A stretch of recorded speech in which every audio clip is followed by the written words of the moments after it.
você vê o Padre Pio deitado. E eu falei pra... E é até uma pergunta que eu fiz pra você, Thiago. E é uma coisa que ainda ronda a minha cabeça. Porque quando a gente morre, Daniel morreu. Eu falaria tranquilamente pra minha família, pode me embalsamar, bota no quarto aí, abre pra visitação. Quem que meu seguidor quiser me visitar, pode vir. Mas a minha família não ia poder fazer isso. Como que a igreja consegue autorização pra isso? Mas aí eu respeito acho primeiro que a gente tem uma legislação particular na Itália para essas coisas, Pra né? isso, Aqui no Brasil não diferente tem do tanto Brasil. corpo exposto, né? A gente tem aqui... Acho que não tem nenhum, né? Acho que não tem. Aqui a gente tem relíquia. Se for lá no pátio do colégio, entrar na igreja ali onde tá, tem um pedaço do fêmur do Anchieta. Que A Isildinha tá aqui no Brasil. Tá no Brasil. Mas ela não tá exposta. Ela tá dentro do caixãozinho. Mas você não vê ela. Não. Isildinha, Então, só poderia- pra é uma coisa a se contextualizar pra pensar. galera. Isildinha é uma menina que nasce em Póvoa de Lanhoso, é portuguesa. Isildinha é muito louco. Isildinha, a Rita Lee era devota de Isildinha. A Zizi Posse se chama Maria Isilda por conta da Isildinha. E ela nasce em Póvoa de Lanhoso. Tem uma leucemia muito católica, menina super boazinha, caridosa. Tem uma leucemia, morre em Guimarães com 13 anos, é sepultada e tá tudo certo. Passam 39 anos, o irmão José da Isildinha morre e é enterrado numa outra cidade. E aí a família vai lá e translada o corpo dele pro túmulo da família, em Póvoa de Lanhoso. E um irmão que ela tinha que morava no Brasil e ganhava muito dinheiro aqui, chamado Altino, fica bravo com a família. Falou, por que vocês não tiveram o mesmo cuidado com a Isildinha? E aí, o Altino falou, faz o seguinte, tô mandando dinheiro, quero que exumem a minha irmã e mandem os restos mortais dela para São Paulo. E isso acontece, vem num porto, isso já é nos anos 50, ela chega aqui nos anos 50, exatamente 1950, tem um grande cortejo para... esqueci da primeira Então, coisa. isso que eu ia falar. Esquecendo completamente do detalhe importantíssimo. Nessa parte ela já ficou sepultada há quanto tempo? Não, 39 anos. Aí o que acontece? Quando os caras vão exumar ela em Portugal, abrem a tumba dela, ela não está apenas incorrupta, ela não está apenas perfeita. Ela está perfeita, a roupa dela está perfeita, as flores estão igual, parecia que tinha Cheiro de flor, acabou de fechar. Normal, 39 anos depois. fechar, 39 anos depois. E aí todo mundo falou, opa, tem alguma coisa aí. E aí o Altino fala, de jeito nenhum, agora pode mandar pra mim. E aí eles mandam pra cá, o cara sepulta na necrópole São Paulo, que você falou, ali na Cardeal Arco Verde. Ela fica até 58, ele muda pra Monte Alto, que é pertinho de Ribeirão. Em Monte Alto, constrói um mausoléu no centro da cidade pra ela. E tá lá até hoje. Tá lá até hoje. E tá o caixãozinho dela lá. Houve uma grande festa. Mas você vê só de ladinho assim, né, o caixão? Não, você entra na sala de nada. Se você quiser entrar, você Não, pode... mas a minha Não está eu aberto. queria ver aberto. Não Como tá. será que tá aberto? Será que Não eles tá. nunca mais vão abrir, Thiago? Eu queria ver Maria também. Isildinha? Não sei, também Imagina, queria. Vilela, uma criança ficou 39 anos. E ela não teve nada ao corpo trabalhado, você não sabe disso. Nada. Trabalhado embalsamado. Não teve nada. Ela foi sepultada E tá perfeita. direto. Foi sepultada E aí? direto. Explique essa. Não dá. Não, e outra coisa, e é aquilo também, a gente querer provas racionais disso, foi quem viu, falou que tava, e quando veio pra cá, alguém deve ter visto também pra poder sepultar, quer dizer, não tiraram foto, não fizeram nada, a gente tem que acreditar, ou acredita ou não acredita. Ou não acredita, ou eu me odeio. Exatamente, cara. Então, mas é muito louco. Esse lance de milagreiro do cemitério, e assim, a gente falou de alguns milagreiros que tem esse componente católico, mas você pega em Marília, por exemplo, tem um milagreiro que é um ladrão, que é o pé de veludo. O cara entrava na casa dos outros, chamava pé de veludo porque ele tinha uma brisa de entrar na casa ocupada. Então ele entrava, ninguém percebia ele ia na cozinha, comia. Pé de veludo porque talvez ninguém ouvia ele Ninguém entrar. ouvia, porque ele tinha um pé que Um pé de veludo. acordava. Ele comia, ia no banheiro. E ninguém percebia. Ia no banheiro, ninguém percebia a presença dele. E tem uma história muito louca dele, que ele entrou na casa de um radialista, que era meio um radialista policial, que odiava ele, dava as notícias dele, não sei o quê. E ele vai na casa desse cara. E aí ele come, não gosta da comida. Ele escreve um bilhete, fala, a comida é horrível, mas eu fui no seu quarto, mas pelo menos a sua esposa é muito bonita. Mas ele escreve e deixa o bilhete pro cara. Assim, o pé de veludo morre. Ele era de uma família de bandidos, o irmão dele tinha matado um delegado de polícia, então de um cerco já, pessoas indo atrás da família dele.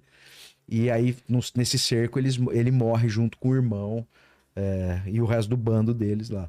Ele acabou virando um milagreiro porque ele roubava a casa de gente rica, dava muitas coisas pros pobres. Robin Hood. Meio Robin Hood. Sei. Então, metade da cidade odiava, metade da cidade amava.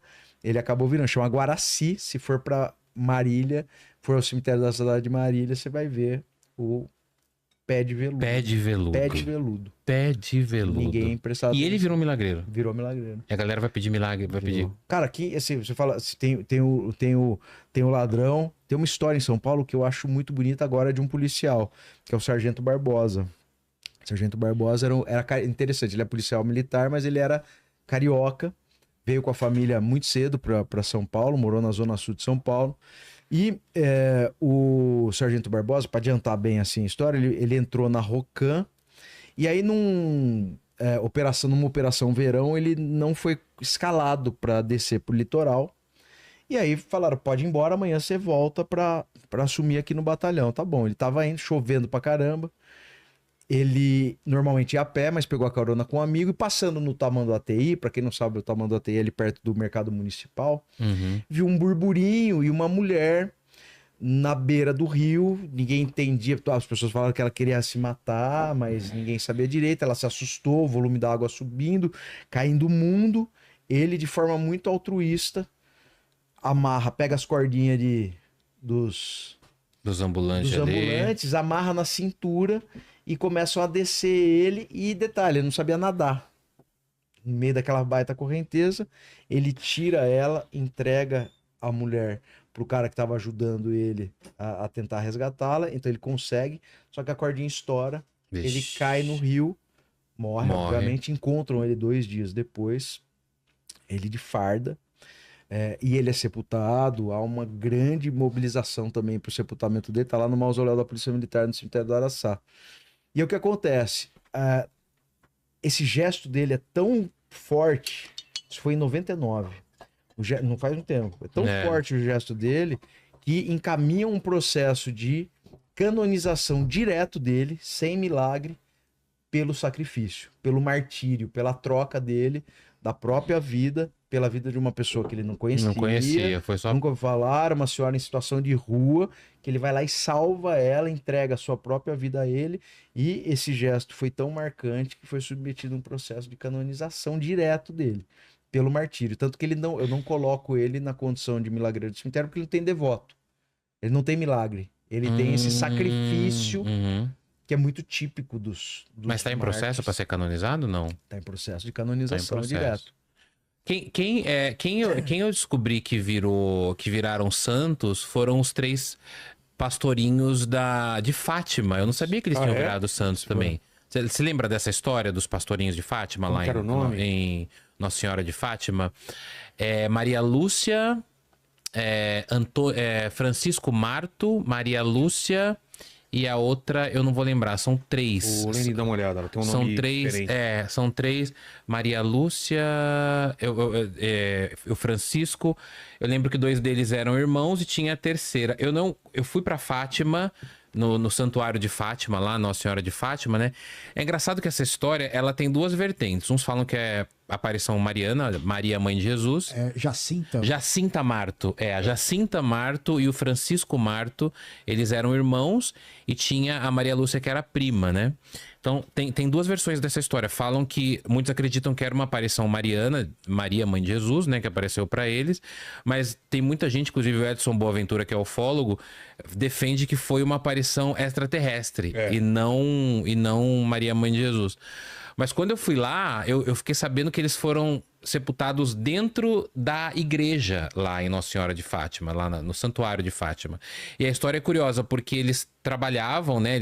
Eles trabalhavam ali pastoreando ovelhas, por isso que eles eram conhecidos como os pastorinhos os pastorinhos, né? Então, arrumando as ovelhas para não sair e tal, né? Todas organizando as ovelhas. E um dia eles vêm numa árvore, como é que era o nome da árvore? Numa azinheira, eles veem uma bola de luz muito mais brilhante que o sol. E aí os 3 meio que ficam ofuscados e tal. E aí eles veem uma mulher que surge no meio, fala para eles não terem medo e chama eles para rezar o rosário, que é uma oração muito, né, constante dos católicos. Tem o terço, tem o rosário, que são acho que 4 terços hoje em dia. E aí ela se apresenta como Maria, mãe de Jesus, e ela vai tendo aparições. Eu acho que a primeira aparição é 13 de maio de 1917, e depois ela vai aparecendo nos outros dias 13 dos outros meses. E aí, depois que ela para de aparecer, os irmãos morrem. 2 anos depois, assim. Eu acho que eles pegam... Era pneumonia, na época chamava pneumônica, mas era pneumonia, né? E eles morrem dentro de casa. E quando você vai no santuário de Fátima, você consegue ver o túmulo deles dentro da igreja. Eu acho que a terceira, que é a Maria Lúcia, que é a prima, ela morre em 2006. Os irmãos já foram canonizados e eles são os santos mais jovens da Igreja Católica, não mártires, que não morreram de maneira, né, muito traumática, dolorosa, enfim. Mas eles são reconhecidos santos e são irmãos. E a Maria Lúcia está em processo, acho que ela já é beata. Tanto que eu fui na casa deles. Quando você vai lá em Fátima, você já foi na casa deles? Fui. Você entra na casa deles, você vê a cama aonde o Antônio Marto morreu. E aí tem uma história curiosa da Jacinta Marto, porque ela deixava do lado da cama dela uma cadeirinha pequenininha. Sabe essas cadeirinhas de criança que tem um pezinho bem pequenininho? Ela deixava do lado dela e ninguém sentava nessa cadeira. E aí quando alguém perguntava pra ela, eles eram acho que em 9 irmãos, de quem que é essa cadeira aí? Vou pegar pra mim, sabe, irmão, que fica enchendo o saco do outro. Eu vou sentar nessa cadeira. Aí ela falava, não, essa cadeira é a mulher da azinheira, Nossa Senhora, né? Senta aqui nessa cadeira. E essa cadeira tá lá até hoje. E é muito bonito você ver essa história, porque a casa deles é uma casa toda de pedra. Tem ali a parede que eles tiraram fotos, que roda o mundo e tal. E Fátima, lá em Portugal, é um santuário, assim, que muita gente vai lá visitar. Já foi pra lá? E Aonde? eles... Pra Fátima. E tem vezes. uma passarela mais de... linda que tem. É incrível. E tem uma passarela santuário lá, de quase 400 metros, que é uma passarela de... É tipo um corredor, assim, que eles fizeram, de quase 400 metros. É outro que eu fui e que eu falei assim, ai, gente... Né, a gente pensa os dois lá, tem o diabinho e o anjinho, né? Um de cada lado. O diabinho ficava falando pra mim assim, ai, gente, mas não precisa ficar andando de joelho, né? Aí depois veio já o anjinho e falou, mas se alguém da sua família que você muito ama ficar doente, você não anda isso aí de joelho?